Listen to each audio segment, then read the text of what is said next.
ସେଇଠିକି ଫୋପାଡ଼ିଥିଲୁ ଯୋଉଠି କେବଳ ପୁରୁଣା କୁମ୍ଭୀର ରୁହନ୍ତି। ହେଲେ ମୋତେ ଆଶ୍ଚର୍ଯ୍ୟ ଲାଗୁଛି ସେ ବଞ୍ଚିଗଲା କେମିତି? କଥାରେ ନାହିଁ ଯାହାକୁ ରଖିବ ଅନନ୍ତ କି କରି ପାର ହନୁମନ୍ତ। ବ୍ରାକେଟେ ତମେ ଆରେ ଦେବକୀଟା ବଞ୍ଚିଗଲାନି ଯେ ମୋ ମୁଣ୍ଡ ଉପରେ ଗୋଟେ ଧାରୁଆ ଖଣ୍ଡା ଚୁଲେଇ ଦେଇଗଲା।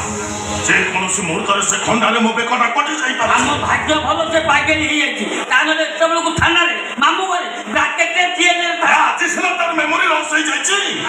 କାଲି ଯେ ସେଟା ପୂର୍ବ ଅବସ୍ଥାକୁ ଫେରି ନ ଆସିବ କଣ ଗ୍ୟାରେଣ୍ଟି ଅଛି? ନାଇଁ ବାବୁ, ତା ଫେରିବା ଅପେକ୍ଷା ସମ୍ପର୍କ ଫେରିବାଟା ଆମ ପାଇଁ ବେଶୀ ଡେଞ୍ଜର। ପୁଲିସ ଚାକିରି ଜଏନ୍ କଲା ପରେ ସମ୍ପର୍କ ଭାଇ ଯେତେବେଳେ ଘରକୁ ଫେରିବେ ପ୍ରଥମେ ସେ ଦେବକୀ ଘରକୁ ଯିବେ, ଖୋଜିବେ ତାକୁ। ପୁଲିସ ବାଲା ସିଏ ଦେବକୀ ପାଖରେ ପହଞ୍ଚିବା ପାଇଁ ତାଙ୍କୁ ବେଶୀ ସମୟ ଲାଗିବନି। ସେତିକି ନୁହଁ, ତା ପାଗେଳି ମୁଣ୍ଡକୁ ଭଲ କରିବା ପାଇଁ ଯଦି ସବୁ କଥା ଜାଣିପାରନ୍ତି ତା ବଳାତ୍କାରୀକୁ ଫାଶୀ ବ୍ରାକେଟେ ତମକୁ। ସମ୍ପର୍କ ଆସି ଦେବକୀ ପାଖରେ ପହଞ୍ଚିବା ପୂର୍ବରୁ ଦେବକୀ ବସ୍ତି ନୁହଁ, ଏ ଦୁନିଆ ଛାଡ଼ିବା ଦରକାର।